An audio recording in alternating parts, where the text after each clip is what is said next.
Well, ladies and gentlemen, we already knew that with Pride Month being upon us, we were going to start getting information related to Pride from the mainstream gaming industry, and we now have a leaked email courtesy of Yellow Flash, and this email has been verified by Grums, and it goes to show the mindset of Activision. Now, Activision apparently sent out this email that has a title that says Power in Pride, and it's exactly as cringe as you can imagine. LGBTQ2 plus kids' rights.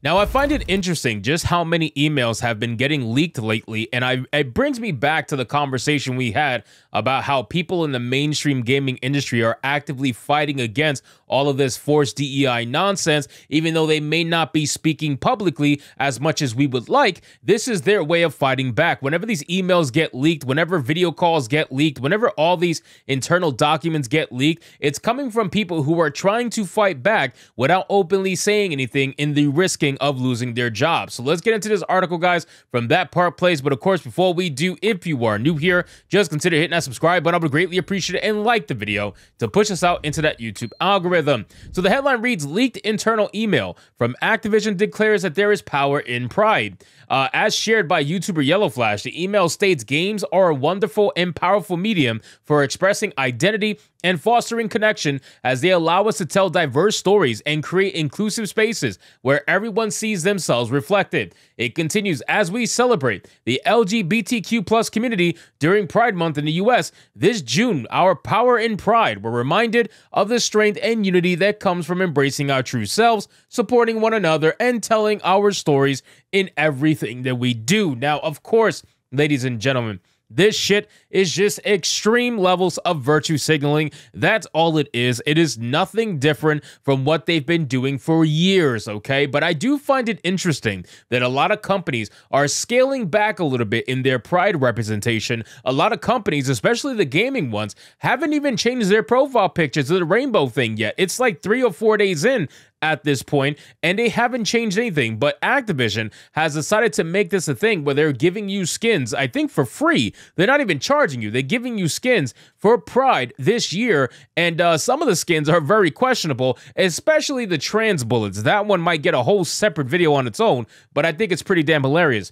Nevertheless, the email continues, seeing yourself and what you can do makes all the difference in how you show up, with representation being a key pillar of our inclusive game design efforts. We're even more compelled to ensure all forms of different identities and lived experiences are showcased in our games authentically. Now, they use certain buzzwords. Okay, and the reason why they use certain buzzwords is because they know that most people are not going to read this nonsense, okay? They know they're just going to read the beginning and the end and formulate whatever opinion they're going to formulate. So they always start off with seeing yourself, right? And they always end with authentically. And the reason why they do this is because they want you to think and truly believe that they're doing this from the bottom of their heart. They're doing it because they believe in your social cause, when we all know that's not the case. They don't give a shit about your social cause. They only care about how much money, or in this case, how much clout they can garner from Pride Month during this June. That's all they care about as a corporation.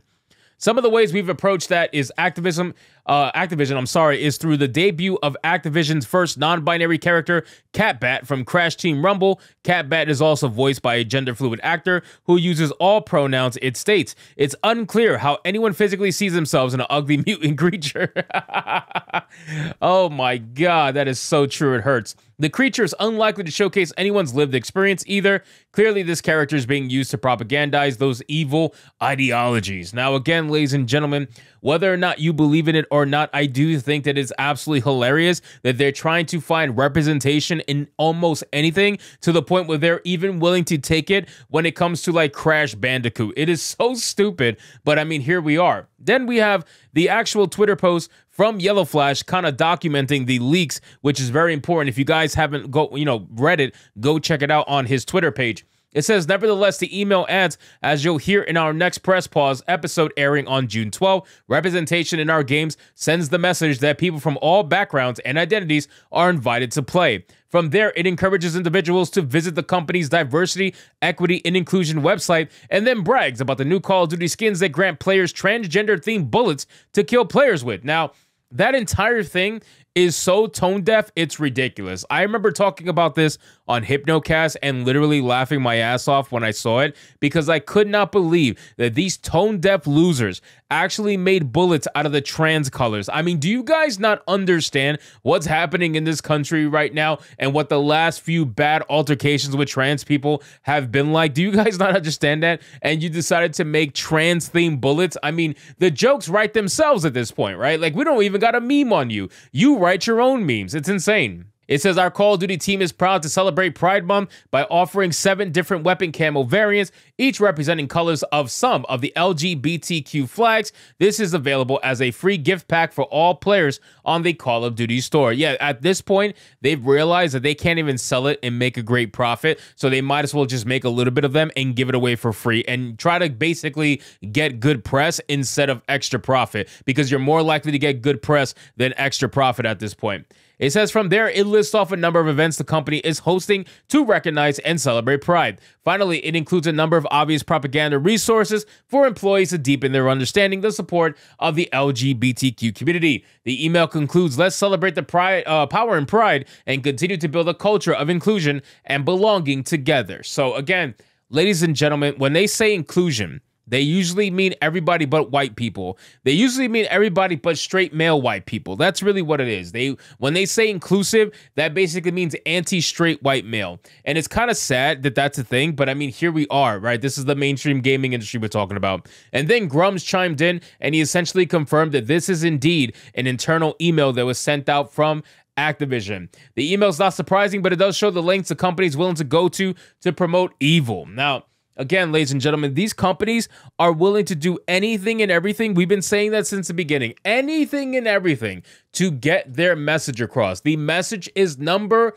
one to these companies, and it will always be. They're never going to pretend otherwise. So for them, spending money to get the message out there is more important than making money. And as much as that's not a good business decision, and obviously that's pretty damn stupid when you really think about it, at the end of the day, ultimately these companies are going to suffer for these decisions, and they know it, right? They know it. This is why they're going for funding. This is why they're pushing ESG and DEI, because they know they can make up the money elsewhere and at least break even, or maybe if they're lucky, make a couple of bucks. But that's basically it. They know that their days are numbered when it comes to this DEI nonsense, so they're trying to ride it out for as long as they possibly can while it's relevant, but it's only a matter of time before it becomes irrelevant. So anyway, guys, thank you so much for watching this video. I hope you did enjoy it. If you did, consider leaving me a subscribe. I would greatly appreciate it. Don't forget to like the video, comment, let me know what you thought, and I'll see you guys on the next one.